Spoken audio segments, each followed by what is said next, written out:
베드로 이야기가 이제 막바지에 접어들었습니다. 베드로가 드디어 사람 낚는 어부로 살아가는 모습이 오늘 그 예루살렘 총회에서 이렇게 살포시 드러나는 장면이 너무나 아름다운 장면입니다. 오늘 베드로의 그런 모습과는 별개로 예루살렘 교회는 굉장히 심각한 그런 논쟁에 휩싸여 있는 것을 보게 됩니다. 지금 예수님께서 부활 승천하신 지 20여 년이 지났어요. 지금 AD 50년경이거든요. 그 50년경인데 지난 20년 동안 복음이 사실 편만하게 펼쳐졌고, 그리고 우리 그 바나바와 바울에 의해서 안디옥 교회를 중심으로 해서 이 터키 지방에 제1차 전도 여행을 통해서 이방인들이 뜨겁게 하나님께 돌아오는 역사를 이렇게 경험하고 있던 차에 늘 떠나지 않는 이슈, 그놈의 그 율법주의의 망령이 그들의 성장과 그들의 하나님께 돌아오는 일에 여러 장애를 일으키고 문제를 일으키는 그런 상황으로 이렇게 치닫고 있었습니다. 우리 같이 한번 정리를 해보면요. 그다음 걸 보여주세요.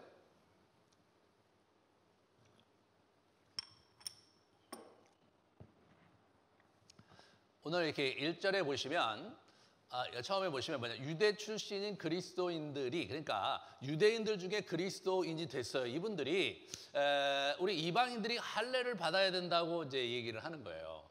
이런 어떤 아주 자기들 나름대로는 굉장히 뭐라 그럴까요?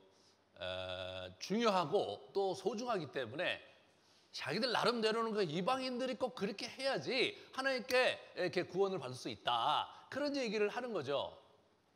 바울과 바나바가 강력한 문제 제기를 하는 겁니다. 이게 지금 AD 50년경이고 바나바와 바울에 의해서 엄청나게 복음이 전해졌음에도 불구하고 그들이 하나님께 오는 것에 대해서 환영하지만 그들은 아직 더 와야 된다. 그들은 유대인처럼 살아야 된다. 그런 주장을 하고 있는 사람들입니다. 최근에 제가 한 후배 목사한테 참 어려운 전화를 받았어요. 목사님, 이럴 때는 어떻게 해야 됩니까? 그분이 이제 교회 부임해서, 그 교회가 50년 된 교회더라고요. 그 부임해서 거기서 이제 사역을 해나가는데 교인들이 많이 이제 떠나간 상태에서 망한 상태에서 들어가서 한 20여 년밖에 남지 않은 거예요. 그 성전은 굉장히 커요. 그래서 이제 여러 해프닝이 일어나는데 성가대석이 이쪽에 있는데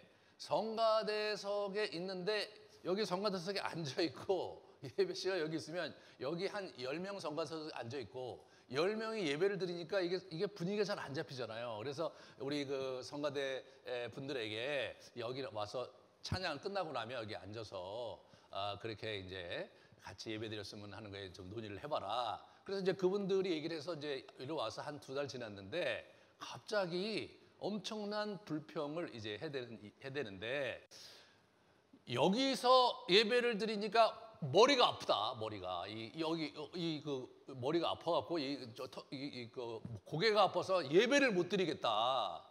왜 여기서 예배 드리는 걸 안 돼갖고 왜 목사님이 그렇게 권위적으로 그렇게 하시면 어떡하냐? 목사님 혼자서 다 결정을 하신다. 이런 식으로 해갖고 얘기를 하는데 이제 장로님들이 그 얘기 시작해갖고 여러 명이 예배를 시작하기 전인데 성도들 있는 데서 그 불평을 터뜨린 거예요. 제가 이렇게 들어보니까 아마 긴장은 있었을 거예요. 예? 이제 처음 오셨으니까 여러 가지 이제 논의하는 과정과 이제 교회를 운영하는 과정에서 서로 이제 입장이 다른 여러 가지 것들이 있었는데 그게 아마 그걸로 이제 촉발이 되는 거죠. 이런 이슈가 있는 거예요. 예? 제가 볼 때는 여기서 예배 드리는 게 고개가 더 아플 것 같거든요. 이렇게 봐야 되니까. 저는 여기 있으면 고개가 아플 것 같은데 여기서 올려다보는 게 고개가 아프다 이거죠. 그게 상당히 의미심장한 거죠. 목사님을 올려보기 싫다는 강력한 뭔가 이제 그런 게 있지 않았을까 싶어요. 어떤 분은요, 이게 이제 우리 이 강대상이 이쪽에 한쪽에 이렇게 이제 그런 교회 있잖아요. 왜 강대상이 한쪽에 이렇게 있는데 자기가 부임을 했는데 자기는 강대상이 좀 한쪽에 있는 게 좀 불편해서 강대상을 가운데로 한번 옮겼대요. 가운데 옮겼는데 그게 발화점이 돼서 엄청난 갈등이 일어난 거예요. 왜 강대상을 옮기냐. 그래서 이제 이분이 선배 목사님한테 전화를 걸어서 목사님 저 강대상 옮긴 것 때문에 문제가 많은데 어떻게 해야 될까요? 걸 그랬더니 강대상을 옮기되 한 주에 1cm씩만 옮겨라. 그래서 그 얘기를 이분이 듣고 굉장히 말이 안 되는 것 같은데 그렇게 해봐라. 그래서 실제로 그렇게 했대요. 그런데요, 이게 매주 이렇게 갖고 6개월 만에 이제 가운데 온 거예요. 예? 6개월 만에. 아무런 불평이 없더래요. 예? 6개월 만에 여기서 1cm씩 해갖고 6개월 동안 와갖고 여기 왔는데 아무 불평이 없더래요. 그러면서 너무 이제 어처구니 없는 긴장을 경험한 얘기를 들으면서 참 많이 웃었습니다. 사람이 그런 거예요. 예? 사람이 우리가 볼 때는 아니 어떻게 뭐 그런 거 갖고 목사님한테 시비를 거나 아니 뭐 강대상이 여기 있으면 어떻고 저기 있으면 어떻고 목사가 설교하기 좋은 데 있으면 좋지 않냐 이렇게 우리가 깔깔 웃을 수 있겠지만 사실 그 사람들의 이야기를 듣다 보면 잠옷 진지하거든요. 그게 다 이유가 있어요. 이유가. 예? 우리가 볼 때 불합리한 것 같지만 이유가 있다고요. 우리가 그런 일에는 우리는 자유로울지 모르지만 여러분 개개인이 나름대로 신앙생활을 해오고 나름대로 예배를 드려오면서 가졌던 어떤 그 고정관념, 어떤 나름대로의 그 이유가 있는 패턴들이 있는데 그거를 바꾸는 게 생각보다 쉽지가 않아요. 그러니까 이제 일반적으로 이렇게 교회를 옮길 때 교회에서 옮긴 교회에서 이렇게 여러 장면이 사실 굉장히 낯설잖아요. 예? 낯서는데 그 낯선 이유가 사실은 굉장히 사적이고 부분적이고 그냥 뭐 개별적으로 이래도 좋고 저래도 좋은 이슈지만 내가 그 교회 가서 예배를 드리고 있으면 참 불편하거든요. 참 불편합니다. 네. 저도 이제 이렇게 안식월 가서 이제 이렇게 다른 데 가서 이제 예배를 드리잖아요. 상당히 불편해요. 아, 왜 저렇게 하지? 예. 저렇게 왜 저렇게 재미없게 하지? 예. 그런 부분들이 여러분과 저에게 얼마나 많은지 몰라요. 그게 사실 굉장히 큰 긴장이죠. 예. 그게 큰 긴장이에요. 이러한 우리의 고정관념을 탈피하는 문제가 생각보다가 쉽지가 않은 거예요. 여러분, 하나님이 예루살렘 교회를 바꾸고 우리 베드로를 바꾸는 일에 자그마치 20년을 쓰셨어요. 예? 이 유대주의적 그러한 고정관념, 그 신앙의 패턴이 이제는 과거의 것이고 그리스도 안에서 새로운 세상이 왔다. 할례도 다 필요 없고 모세율법은 지나간 것이며 그리스도 안에서 모든 것에 자유함을 얻었고 이제 전 세계 누구나 천하 만민이 예수 그리스도로 말미암아 복을 얻고 복음을 얻을 수 있는 세상이 왔다. 게다가 막 이사와 기적이 나타나잖아요. 예? 병도 막 고쳐지고 죽은 사람이 살아나고 이런 일들이 계속 벌어짐에도 불구하고 이 문제가 바뀌질 않는 거예요.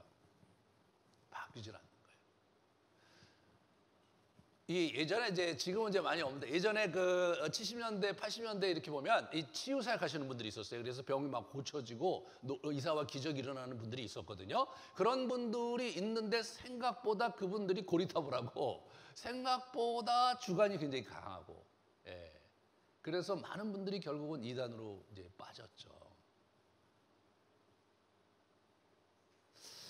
저와 여러분이 이 부분에 제재 진지해야 됩니다. 나는 내가 추구하는 이러한 신앙 패턴과 내가 고수하는 신앙의 성격과 색깔이 그렇게까지 고수하고 다른 사람과의 관계를 어렵게 할 만큼 내외를 해야 될 만큼 중요한 것을 내가 그렇게 붙잡고 있는 것인지 아니면 별로 중요하지도 않은데 단순히 자기가 그것이 불편하다는 이유로 그것을 저하는지를 우리가 잘 분별을 해야 합니다. 결국 이 문제는 더 이상 묵과할 수가 없었기 때문에 예루살렘 교회에 가서 총회를 열어서 거기에 있는 장로들과 또 우리 거기에 있는 우리 사도들과 함께 이 문제를 정리하기로 그렇게 하는데 보면은 이 바울과 바나바가요 가다 보면 예루살렘 사도 보내기로 했는데 페니키아예요. 페니키아 그러니까 지금 레바논이죠. 페니키아와 우리 사마리아에 지나면서 교회를 들러서 이방인들에게 어떤 사건이 일어났고 어떤 간증이 일어났는지에 대해서 자꾸 얘기를 하는 거예요. 자꾸 이렇게 이걸 하는 거예요, 여러분. 이게 여론을 조성하는 거예요, 여론을. 아니 그런 일은 좀 성령께서 알아서 해주셔야 되는 거 아닌가 이렇게 생각할 수 있잖아요. 성령이 이사와 능력이 일어나고 많은 영혼이 주님 앞에 돌아왔는데 또 그런 얘기를 하고 이러면서 이방인들의 문제를 다루는데 좀 부드럽게 하기 위해서 저런 과정을 겪는 게 조금은 불편할 수도 있죠. 이게 우리의 긴장이죠. 교회는 그냥 인간 냄새가 물씬 나는 곳이라고 생각해야 돼요. 교회가 우리가 성도들이고 하나님 말씀을 믿고 있고 신앙생활을 하나님께 고상하게 하려고 하기 때문에 이 교회는 상당히 합리적이고 교회는 이상적으로 흘러가야 된다고 우리가 기대는 하지만 그러지 않은 게 교회인 거예요. 그런 불편한 현실을 우리가 어떻게 잘 헤치고 가야 될 것인지에 대해서 생각을 많이 해봐야 됩니다. 여러분 5절에 보시면 그런 얘기를 하는 과정에서 결국은 바리새파 중에 어떤 믿는 사람, 바리새파 중에 예수를 믿은 사람이 있었던 거예요. 일어나 말하되 이방인에게 할례를 행하고 모세의 율법을 지키라 명하는 것이 마땅하다. 할례를 행하고 율법을 지키라 하는 것이 마땅하다. 근데 그게 사실은 일리가 있어요. 왜냐하면 지금 아직 신약 성경이 없잖아요. 지금 그들이 갖고 있는 건 구약 성경이거든요. 구약 성경에 그게 나와 있는데 그 나와 있는 대로 그분들이 가르치고 그분들에게 행하게 하는 것이 마땅하지 않냐. 굉장히 설득력이 있는 거예요, 사실은. 그런데 이제 지금 새로운 시대가 왔고 구약은 구약이고 예수 그리스도 안에서 새로운 형태의 변화가 일어나고 있다는 사실을 이분들은 아직까지 받아들이지 못하는 거예요. 그게 문제인 거예요. 그게 문제인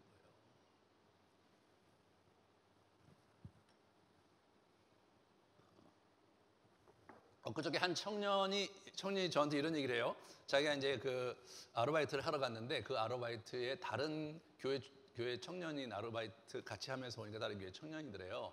그래서 서로 이제 자기 교회 이야기들을 이렇게 나누는 과정에서 그 청년이 그러더래요. 자기 교회는 청년들이 있는데 청년들이 모여서 의사 결정할 수 있는 게 아무것도 없대요. 장로님들이 A부터 Z까지 다 결정을 한다는 거예요. 그래서 이제 그렇게 한다고 그러더라고요. 그래서 그 청년이 얘기하기를 아니 이 시대에 어떻게 좀 그런 일이 있냐. 자기도 너무 다니기 힘들다. 우리는 뭐예요? 우리는 저도 잘 결정을 안 합니다. 우리 청년들이 결정한 거를 제가 특별히 문제가 있지 않는 한 코멘트 안 하고 그렇게 하도록 도와주고 있거든요. 아니 그들이 지금 교회에 나와주는 것만 해도 고마운 판인데 그들이 죄 짓지 않고 열심히 뭘 하려고 하는데 그걸 우리가 격려하고 도와줘야지. 아니 그거 워낙 우리는 그렇게 하는 게 아니다 이렇게 하면서 하나 둘 콩나라 밤나라 이렇게 판나라 이렇게 한다면 요즘 젊은 친구들이 무슨 재미로 교회를 다니겠어요. 그런데 그게 한국 교회의 굉장히 중요한 현실인 거예요. 결국 우리가 그렇게 무너져가고 있는 거예요.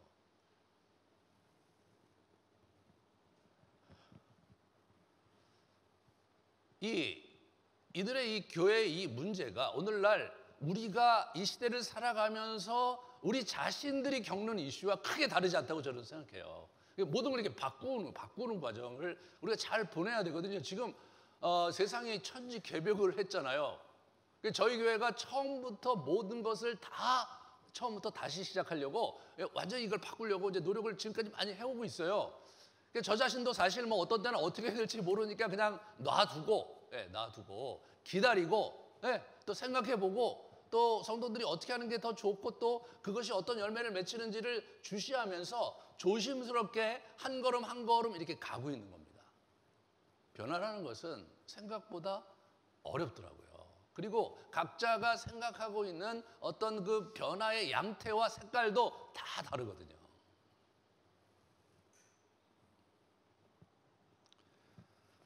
엄청난 변론이 일어났습니다. 변론이 일어나고 그리고 이제 우리 7절 후반부에 이렇게 보면 그 다음에 이제 이런 얘기를 우리 베드로가 해요. 형제들아 너희도 알거니와 하나님이 이방인으로 내 입에서 복음의 말씀을 들어 믿게 하시려고 오래전부터 너희 가운데 나를 택하시고 이렇게 얘기를 하는 거예요.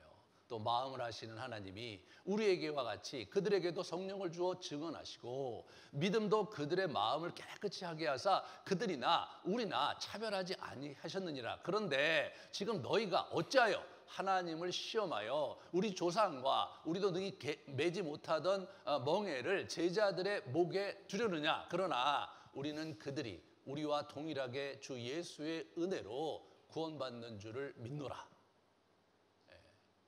아멘. 이런 얘기를 우리 누가 하는 거냐면 베드로가 하는 거예요. 베드로도 사실 고리타분한 사람이었거든요.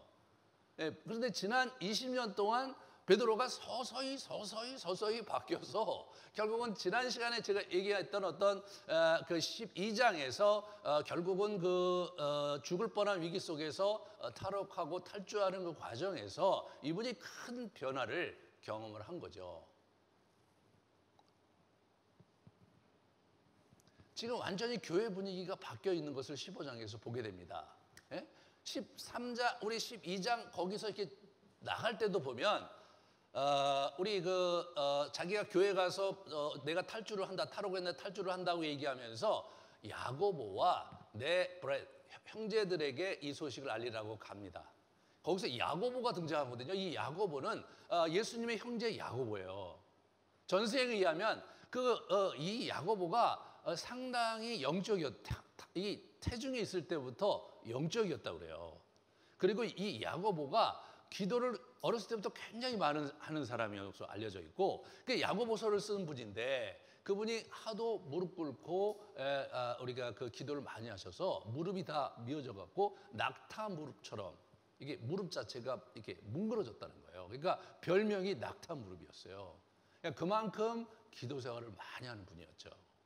근데 아무런 기록이 없어요. 여기서는 아무런 기록이 없어요. 그냥 갑자기 그분이 돌출하는 거예요. 예수님의 형제 야고보가 등장을 하는 거예요.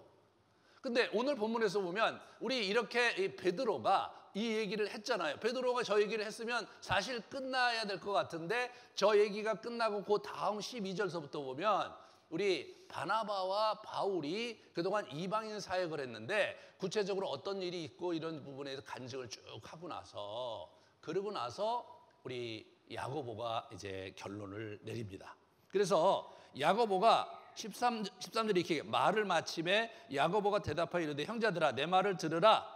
하나님이 처음으로 이방인 중에서 자기 이름을 위하여 위할 백성을 취하시려고 그들을 돌보신 것을 시몬이 말하였으라. 이렇게 해가면서 이제 시몬 베드로 얘기를 하는 거예요. 이렇게 말했다고 쭉 결론을 내려요. 근데 이분이 그렇게 쭉 얘기를 하고 나서 그냥 끝나요. 땅땅땅 끝나서 그럼 우리가 이걸 우리 공식적으로 문서를 작성을 해갖고 우리 중에서 대표자를 보내갖고 그래서 안디옥 교회에 있는 우리 가서 우리 거기 있는 우리 형제들에게 이 사실을 공개적으로 이렇게 공식적으로 알리자. 그런 얘기를 이 사람이 하거든요. 이게 무슨 얘기입니까? 지금 예루살렘 교회의 수장이 권위자가 야고보라는 것을 의미하는 거예요. 그죠? 이 예루살렘 교회에 더 이상 베드로가 리더십이 아니에요. 유력한 중요한 발언을 하고는 있지만 최종적인 결론을 내리는 것은 야고보가 결론을 내리니까 회의가 맞춰지는 거죠. 이 사람이 리더십인 거예요. 우리는 이 베드로가 수석 제자잖아요. 베드로 외에 예루살렘 교회의 수장이 될 사람이 없어야 된다고 생각을 하는데 아마도 야고보 사도가 돌아가시고 나서 이제 참수형으로 끝나고 나서 그리고 이제 베드로가 이렇게 이제 우리 체포가 되는 그 과정에서 리더십을 야고보에게 이양했던 것 같아요. 근데 그때는 위기 상황이니까 리더십을 이양했을 것 같긴 한데 지금 우리 12장의 사건은 44년이고요. 지금 오늘 이 본문은 50년이거든요. 그러니까 한 6년의 시간이 흘렀어요. 그 6년의 시간이 흘렀는데 사실은 야고보 사도의 입지가 훨씬 더 공고히 돼 있는 걸 보게 되는 거예요. 그러면 베드로는 지금 어떻게 된 것인지 우리는 잘 알 수가 없죠. 베드로가 거기를 떠나고 나서 바로 돌아오지 않은 것 같아요. 베드로가 안디옥 교회 간 것이 분명해요. 그래서 우리 동방정교에서는 안디옥 교회 설립 책임자, 초대 그 감독을 누구로 보냐면 베드로로 봐요.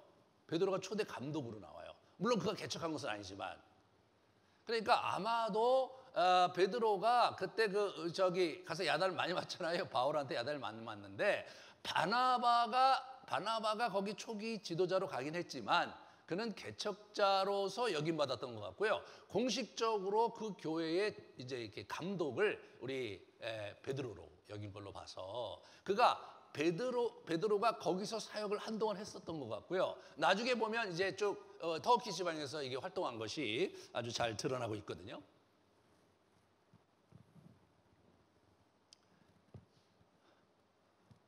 베드로전서 1장 1절 2절을 같이 보도록 합시다. 베드로전서를 보면 예수 그리스도의 사도 베드로는 본도, 갈라디아, 갑바도기아, 아시아와 비두니아에 흩어진 나그네 곧 하나님 아버지의 미리 아심을 따라 성령의 거룩하게 하심으로 순종함과 예수 그리스도의 핏부림을 얻기 위하여 택하심을 받은 자들에게 편지하노니 이렇게 이거죠.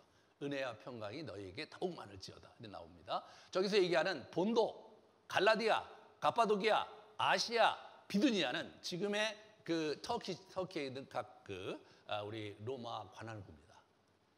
이 사람이 터키 지방에서 활동한 것이 분명하죠.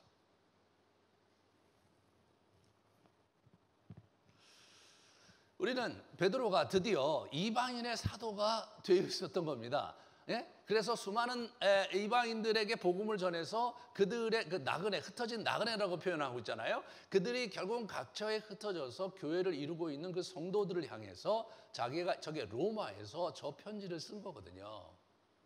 이분이 오늘 본문에서 내가 이미 오래전에 이방인을 위한 사도로 내가 부름받았다라는 얘기를 들려주고 있는 거예요.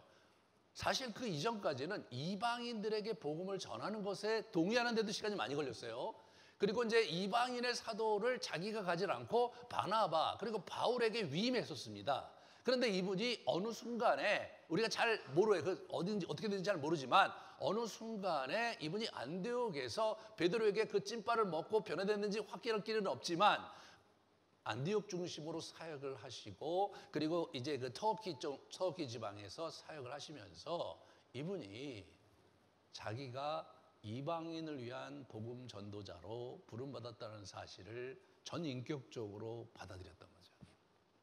그는 사람 낚는 업으로 나그네들, 이방인들에게 영혼을 구하는 그런 하나님의 사람으로 이제 살아가고 있는 것입니다.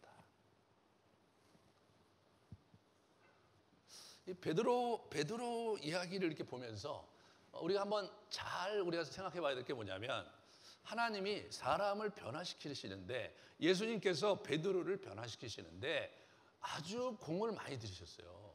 시간도 많이 걸렸어요. 사람이 그렇게 쉽게 변하지 않는다는 것을 베드로가 몸소 증언하고 있고 그 베드로의 그런 모습을 누가가 아주 정교하게 기록하고 있다는 사실을 저와 여러분이 주목하셔야 됩니다. 이게 신앙생활 하다 보면 이게 잘 안 변하잖아요. 예? 자기 자신이 잘 안 변해요. 처음에는 저 사람은 왜 저렇게 안 변하지? 저분은 왜 저러는 거야? 예? 신앙생활 왜 저렇게 오래 하시면서도 저게 안 될까? 이런 생각을 많이 하다가 그 자기 성찰을 하고 기도를 더 깊게 하다 보면 이제 그런 사람이 보이는 게 아니라 왜 나는 이게 안 되냐? 아니 그렇게 오랫동안 묵상도 하고 성경 공부를 했는데 왜 나는 이 모양이냐? 이런 부분에서 좌절감과 낭패감과 그 실망감을 저희가 많이 경험하게 되죠. 이런 부분에서 사실 누가가 사실 저분의 얘기를 저렇게 기록했다는 것은 저는 큰 위로와 격려가 아닐까 생각이 됩니다. 사랑하는 여러분, 여러분 자신이 지금 어느 지경에 어느 만큼의 성숙도를 이루었는지 잘 모르지만 여러분 자신에 대해서 왜 나는 이것밖에 안 될까라는 자책감과 내가 왜 기도 한 자락 제대로 하지 못하고 마음의 결단을 했는데 그것을 잘 하지 못하는가에 대해서 여러분 자신에게 참 안타까움 또는 뭐 불만을 갖고 있었다면 격려를 하기를 원합니다. 한 20년 걸리는 거예요. 20년 걸리는 거예요. 여러분 이 20년이라는 숫자에 대해서 사실 좀 더 개연성을 가질 필요가 있어요. 우리 바울도 그가 이제 이렇게 처음 예수를 믿고 나서 그러고 나서 그가 변화되기 시작하거든요. 그가 개정했을 때가 34년 정도로 봐요. 응? 개정했을 때가 34년 보는데 사실은 이분이 오셔서 사역을 이제 하다가 안 되니까 먼 다소에 있다가 드디어 누굽니까? 우리 그 바나바에 의해서 우리 안디옥 교회에서 사역을 시작했잖아요. 그러니까 한 48년, 그러니까 한 34년에서 한 10여 년 지나고 나서야 그 사람이 공식적으로 사역자가 된 거였어요. 그런데 실제로 이 사람이 사역자가 되고 나서 시간이 또 많이 흘러갔어요. 그리고 그 사람의 뭐 하면서 뭐 잘한 점도 많았지만 이 사건이 끝나고 난 다음에 누구하고 싸우냐면 우리 바나바하고 싸우거든요. 누구 때문에? 마가 때문에. 그 바나바가 너무 속상해갖고 그냥 확 고향으로 구부로 도망가고 도망갔다 가버리고 이제 그때부터 이 사람이 이제 바울과 실라 이 두 사람이 이제 가면서 디모데 조인시켜서 이제 2차 전도여행을 하거든요. 그리고 나서 3차 전도여행 나오는 게 이제 사도행전 후반부에 쭉 간단 말이에요. 그러면 사도행전의 맨 마지막에 어떻게 끝나냐면 우리 3차 전도여행 마치고 나서 우리 로마로 압송되는 장면으로 사도행전이 마감을 하는데 실제로 그의 내적인 여정을 가만히 이렇게 살펴보면 과거에 제가 설교를 했었는데 이 고린도 교회를 개척했지만 문제가 굉장히 많았어요. 그래서 고린도 전서하고 후서를 썼는데 후서에 가면 이분이 굉장히 인신공격을 받고 자기도 막 엄청나게 그들에 대해서 비난하고 그런 일들이 막 엄청나게 어렵게 나오거든요. 고린도 후서를 이렇게 보면 이게 이제 학자들이 이제 당혹스러운 게 뭐냐면 고린도 후서가 문단 나누기가 안 되거든요. 공부해보시면 문단 나누기 안 돼요. 그래서 일부 학자들은 이것이 한 3개의 서신을 이렇게 어떻게 얽히설키 이렇게 접합하다 보니까 이렇게 된 거다라고 결론 내리는 서양학자들이 되게 많아요. 그런데 실제로 그것을 가만히 묵상하다 보면 그냥 이 사람 얘기가 맞아요. 왜냐하면 그 사람이 고린도 교회에서 자기 인신공격받고 비난받고 그런 상황 속에서 그 사람이 자기 얘기를 하는데 나 삼춘천 갔다 왔다. 나 하늘나라까지 갔다 왔는데 너희들 갔다 왔냐 뭐 이래가면서 막 자기 자랑하고 막 그러거든요. 그게 인간적으로 그 사람이 사역 초창기가 아니라 여러분 그때가 어떻게 되냐면 60년대 이 사람이 34년에 부름받았고 사역을 40년대 후반에 시작을 했잖아요. 그러니까 20년 흘렀어요. 20여 년이 지났는데도 여전히 자기의 기질이 이제 그게 막 살아있는 거예요. 그들이 자기를 공격하니까 그냥 이렇게 자기가 할 말 다 하고 말이에요. 그러면 싸우거든요.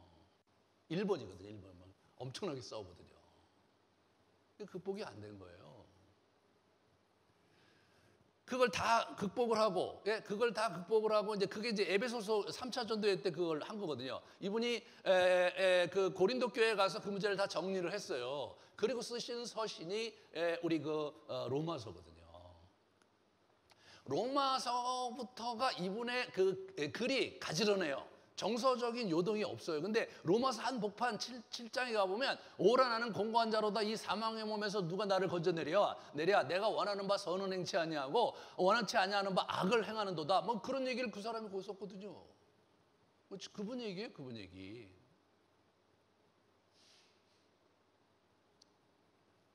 사도 바울 같은 영적 거장도 사역을 시작해서 정말로 깊은 어떤 수준에 올라가서 정서적인 평정심을 가지고 이제 더 이상 분노에 휘달리지도 않고 자기를 디펜스하는 일도 안 하면서 가지런히 살아가는 사람이 되는데 20년 걸렸어요. 20년 걸렸어요.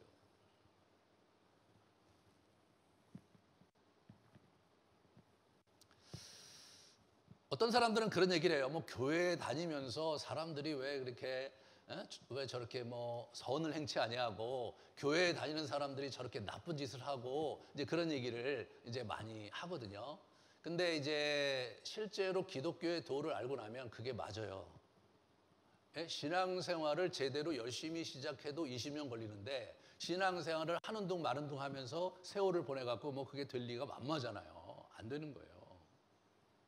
아니 베드로 같은 사람도 이게 잘 안 되는데 일반적인 여러분과 저 같은 사람들이 그걸 되는 게 이게 얼마나 큰 그 간극이 있겠습니까?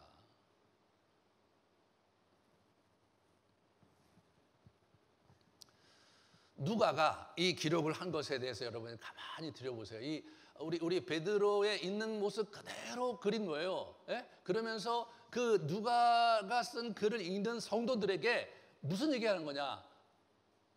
당신도 이와 같은 과정을 겪고 있는 거다. 우리는 넘어질 수밖에 없고 우리는 자기 고집 속에 휘달리고 있고 우리가 계속해서 뭐 하나님을 위해서 열심히 한다고 하지만 늘 자기 욕심이 많은 그런 존재인 것을 깨달아야 된다. 그 얘기를 하려고 하는 거죠. 그래서 이제 지금 이게 28강인데 1강부터 28강까지 한번 성경의 복음서에서 그리고 우리 사도행전에서 저자들이 베드로에 대해서 어떻게 했는지를 제가 열심히 설교를 했는데 한번 쭉 훑어보도록 하겠습니다. 여러분은 어느 지점에 어느 장면이 지금 여러분이 겪고 있는 것인지 아니면 여러분이 지나간 것인지를 한번 회고해 보시면 좋겠어요. 같이 한번 보겠습니다. 우리 굉장히 공들였죠. 그래서 우리 베드로를 만나 주셨어요.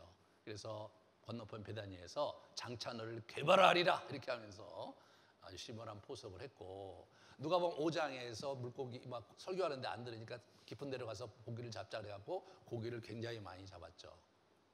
그래서 미끼를 던졌다가 마가복음 1장에 제자로 공식적으로 부르셨습니다.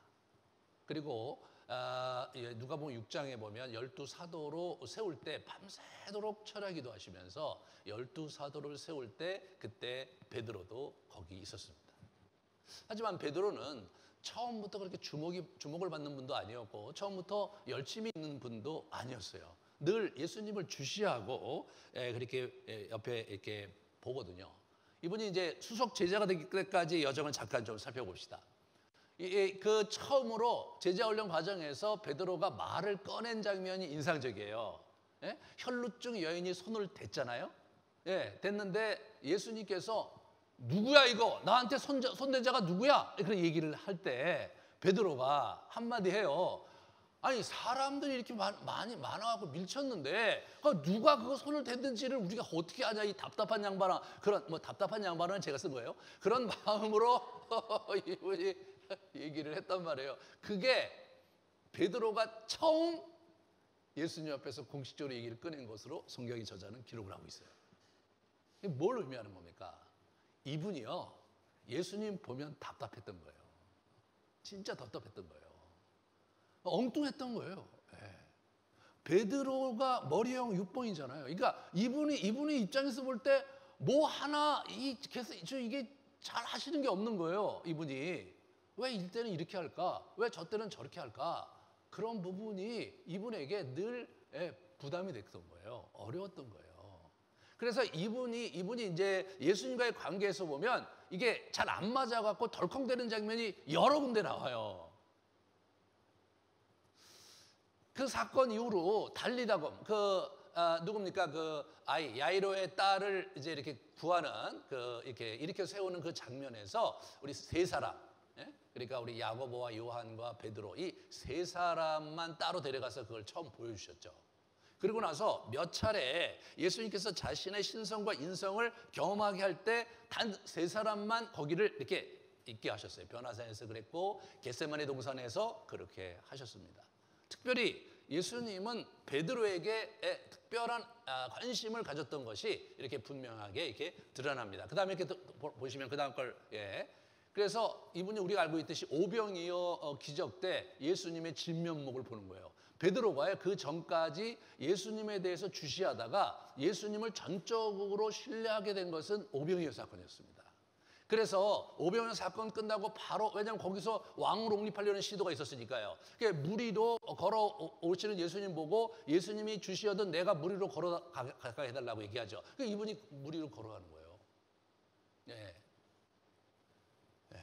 영생의 말씀이 여기 계신데 뉘게로 가오리까가 저때 나오거든요. 그러니까 이게 완전히 그 베드로가 예수님을 쫓아다니다가 전적으로 베드로를 예수님을 신뢰하기 시작한 장면이에요. 그리고 나서 이어서 가이사라 빌립보에서 그가 드디어 수석 제자가 된 거죠. 1등 했어요. 1등. 굉장히 열심히 하신 거예요, 이분이요. 하지만 그게 다가 아니었죠. 계속해서 덤벙대고 계속해서 좀 허술하게 짝이 없는 모습을 보게 돼요. 중간고사 수석했는데 그 이후로 바로 사단아 내 뒤로 물러가라 막 그러면서 예수님이 막 자기 십자가 못 박혀 죽을 거에 대해서 얘기했을 때 예수님이 막 야단치죠. 예수님을 스콜드, 꾸짖어요. 예. 베드로의 아주 전형적인 그런 어떤 모습이죠. 예수님이 베드로가 예수님보다 나이가 좀 많았던 것 같아요. 베드로를 이렇게 꾸짖죠, 이렇게. 예. 변화산에서 이제 신비한 예수님을 보면서 막 효소소라고 여기에 저기 우리 초막새 찍고 여기 살자는 얘기하죠. 무슨 말인지도 모르면서. 그리고 믿음이 없어서 무능한 제자들 막 호통치시는 장면에 있어요. 이렇게 이 믿음이 적은 자들아. 그런 얘기를 계속해서 이제 듣고 있었어요. 그러니까 이제 우리가 이제 제가 지난번에 했던 설교 중에서 성전세 받는 장면에서 베드로가 내줘 예수님께 물어보지도 않고 성전세 낸다고 그래갖고 예수님 되게 당혹스럽게 하셨죠. 그래서 가갖고 물고기를 잡아갖고 한 세겔 있으면 반 세겔은 너를 위해서, 반 세겔은 나를 위해서. 그 기억나세요? 그때 예수님께서 베드로에게 낚시질을 시켜요. 예? 낚시질을 시킨단 말이에요. 그게 그 사건이 참 인상적이에요. 좀 생각 좀 해라 너. 예? 생각 좀 해라. 그래서 이상하게 그 사건 이후로 보면요, 겸허하게 예수님의 배움에 충실한 모습으로 바뀌는 것 같아요. 용서의 횟수에 대해서도 묻고 헌신한 대가에서도 묻고. 그래서 이때부터 이상한 짓을 안 하세요, 이분이. 그러니까 아주 모범생처럼 예수님께 묻고 또 질문하고 이런 식으로 이분이 이제 성장해가는 걸 보게 됩니다. 그러다가 이분이 갖고 있는 이 어려움이 뭐냐면 예수님에 대해서 그럼에도 불구하고 끝까지 신뢰할 수 없는 구석이 있었기 때문에 이분이 이제 배신의 소용돌이 쓰기 휩싸이잖아요. 그 다음 걸 이렇게 보여주시면 이 베드로가 부인할 것을 아예 예수님께서 예고를 하세요. 그 무슨 말이십니까? 나는 결코 그럴 리가 없습니다. 시몬아 사단이 밀가부로 타르고 너희를 요구했지만 내가 믿음이 떨어지지 않도록 기도했다, 이런 얘기 듣죠. 결국 예수님의 예언대로 3번이나 부인을 하는 그런 장면을 이 사람이 이제 이렇게 보여주게 되는 거죠. 굉장히 감당하기 어려웠을 거예요. 거기다가 막 다구는 소리 할 때 예수님께서 베드로를 쳐다보잖아요. 그 눈빛을 보면서 입이 도망가갖고 나가갖고 막 엉엉 울었잖아요. 완전히 무너졌죠.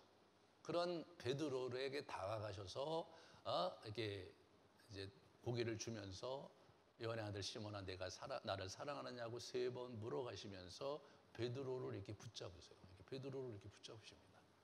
베드로는 워낙 그런 사람이었거든요. 어떤 때는 굉장히 아주 하나님 앞에 예수님 앞에 잘 하다가도 뭔가 수틀리면 확 가갖고 막 굉장히 어려운 마음을 품고 막 허덕이고 출렁거리고 막 이런 분이었거든요. 이게 왔다 갔다 하는 분이었어요. 이게 왔다 갔다 하는 분이었는데 예수님께서 그걸 다 보시고 A부터 Z까지 그걸 다 보시면서 아주 공들이고 또 공을 들이셨어요. 저는 이제 베드로를 이렇게 묵상할 때 어떤 느낌이 드냐면 사실은 애니어그램 8번 같은 사람이 다루기 완전히 좋으셨을 것 같거든요.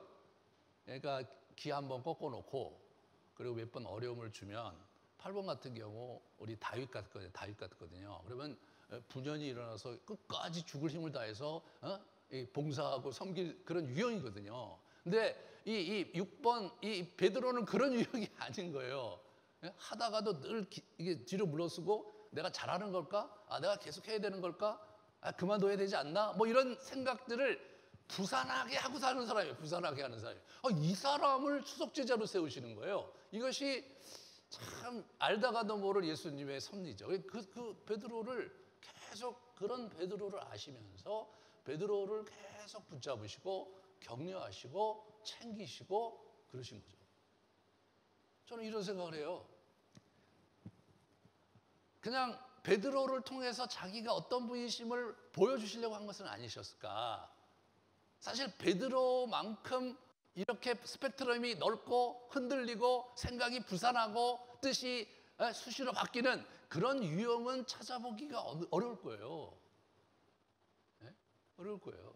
인간군에서 베드로만큼 교육시키고 베드로만큼 바위로 만들기 힘든 사람이 없을 텐데 예수님께서 베드로를 택하셔서 바위로 만들어 가시고 사람 낚는 어부로 만들어 가시는 것들을 보여주심으로 말미암아서 예수님 자신이 누구이며 내가 얼마나 끝까지 사랑하고 기대를 가지고 이끌어가는지를 보여주고 싶으신 것은 아니었을까?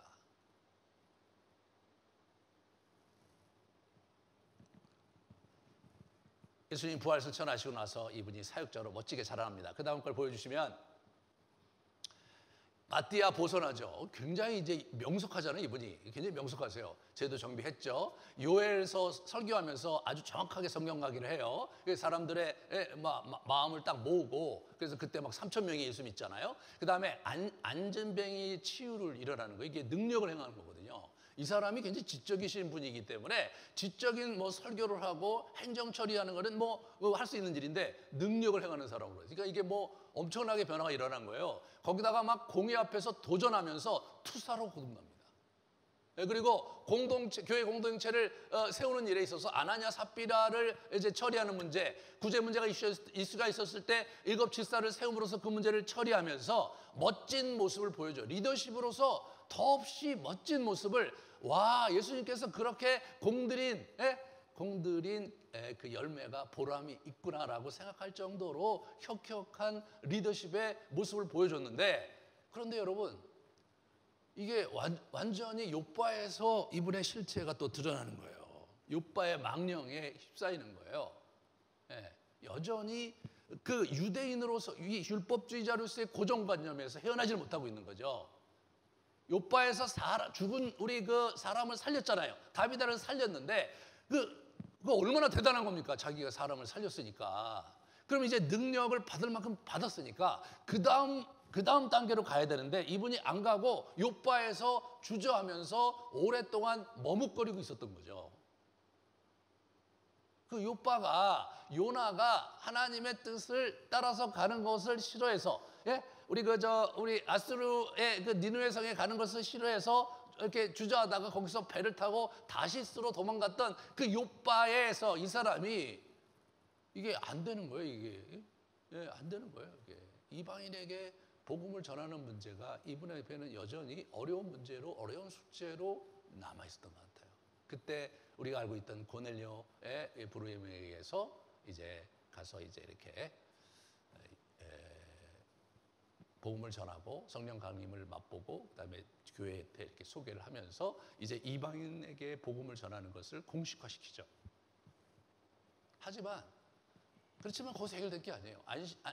안디옥 교회에 그 교회가 새로 일어났는데 자기가 가든지 아니면 중요 인물이 간 게 아니라 우리 바나바를 보냈고 바나바가 거기가 교회가 부흥했는데 예루살렘의 사역자를 구하기보다는 그냥 다소에 있는 바울을 데려다가 사역해야 될 정도로 예루살렘 교회가 이방인들에게 열려 있지 않았어요. 그 리더가 누구냐? 그 리더가 바로 베드로였던 거예요.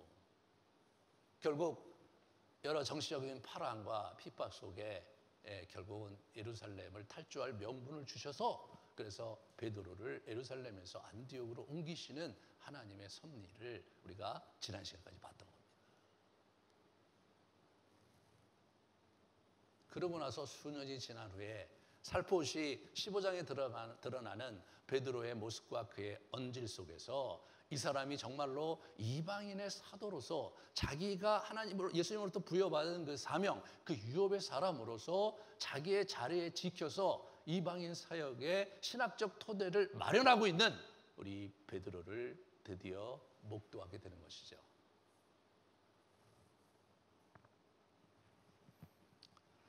성경에서 제시하는 베드로는 이상적인 신앙의 본으로서 영웅으로서 그려지는 것 절대로 아니죠.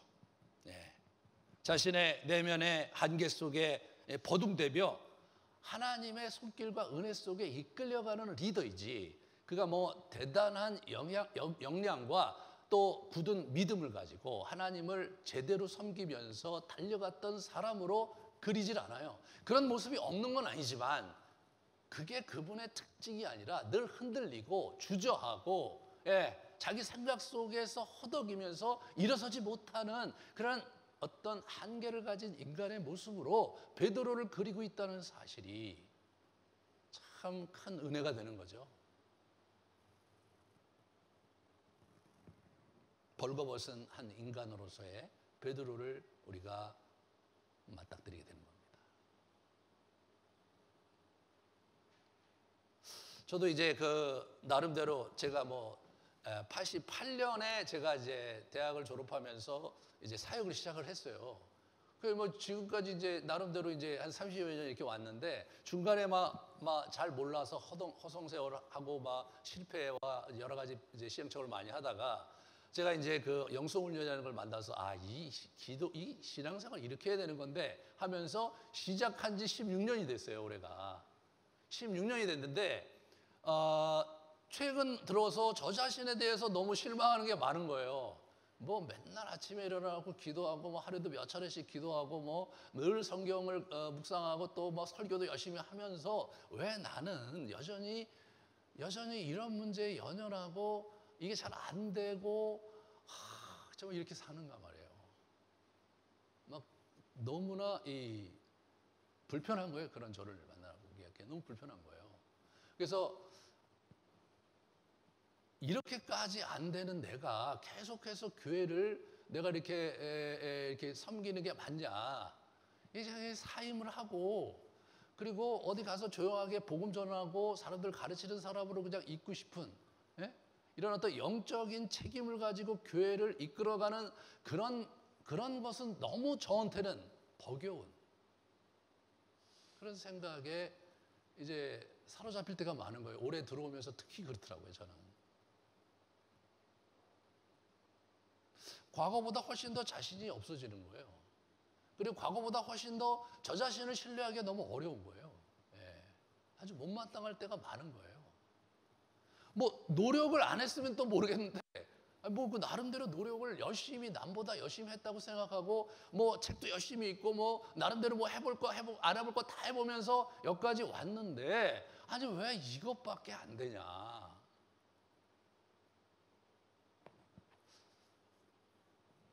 그런 부분에서 이제 설교를 여러분 이렇게 하잖아요. 이렇게 하면 집에 가서 제가 설교를 들어봐요. 제 설교를 들어보면 어떤 때는 좀 괜찮은데 어떤 때는 설교가 너무 뒤뚱대뚱 되고 있고 집중도 안 되고 있고 또 몇몇 사람들 특히 이제 제 아내 같은 경우는 굉장히 날카롭게 또 지적을 하고 아니 설교를 한두 해 하는 것도 아닌데 왜 이렇게 설교를 못하냐?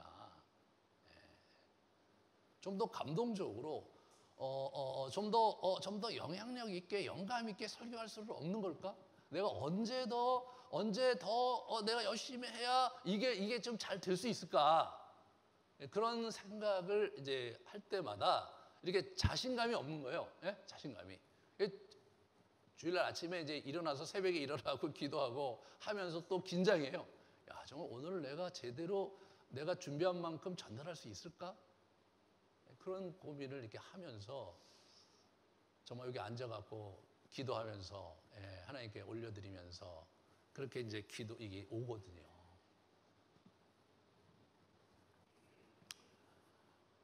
이 베드로 이야기가 저한테 그런 면에서 참 격려가 됩니다.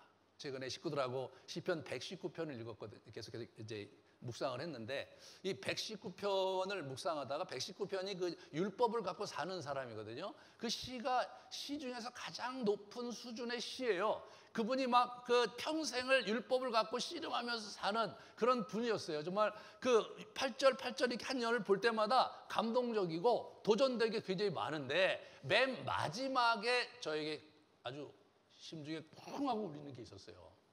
맨 마지막에 제가 한번 보여드릴게요. 오늘 그걸로 제 설교를 정리하려고 하는데 맨 마지막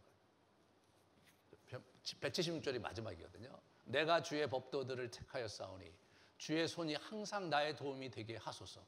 여호와여 내가 주의 구원을 사모하였사오며 주의 율법을 즐거워하나이다. 내 영혼을 살게 하소서. 그리하시면 주를 찬송하리이다. 주의 규례들이 나를 돕게 하소서. 이른 양같이 내가 방황하오니 주의 종을 찾으소서. 내가 주의 계명을 잊지 아니함이니이다. 이른 양같이 내가 방황하오니. 자, 이 말이 제 마음에 울림이 있었습니다. 이 사람은 평생 그렇게 살아도 여전히 자기가 어린 양같이 방황한다고 느끼고 있구나. 내 마음이 그 마음이다. 저녁에 자기 전에 하나님 앞에 서서 기도하면서 하루를 돌아볼 때 여전히 흔들리고 여전히 기억이 나지 않은 장면들이 있고 여전히 저 자신에 대해서 못마땅한 구석이 있고 어떤 때는 도대체 이게 이런 상황에서 내가 어떻게 하는 것이 하나님이 원하시는 길일까? 어떻게 하는 것이 내 마음을 정갈하게 그분께 드릴 수 있는 걸까에 대해서 혼란스러울 때가 있거든요. 저는 이른 장같이 내가 방황하오니 이 말이 마음에 와닿다는 거예요. 예. 인간은 그런 거구나. 죽는 그날까지. 예? 때로 자기에게 확신할 수 없고 죽는 그날까지. 예? 내가 처한 현실 속에서 최선의 방안을 이렇게 찾지 못하는 존재가 인간이구나. 베드로가 그 삶을 살았던 거죠. 자기 자신도 마지막까지 확신할 수 없었던 삶을 살았던 사람. 네, 베드로죠. 그것이 저이고 그것이 여러분입니다. 그러므로 저희가 매일매일 그분께 나아가서 주님을 붙잡고 하루에도 여러 차례 기도하면서 정말 내가 아닌 주님이 내 안에 살 때야만이 진정한 의미에서 내 영혼이 사는 길이라는 사실을 여러분이 붙드시는 귀한 이 시간 되시기를 축원합니다. 같이 우리 기도하시면서 성찬식에 들어가도록 하겠습니다.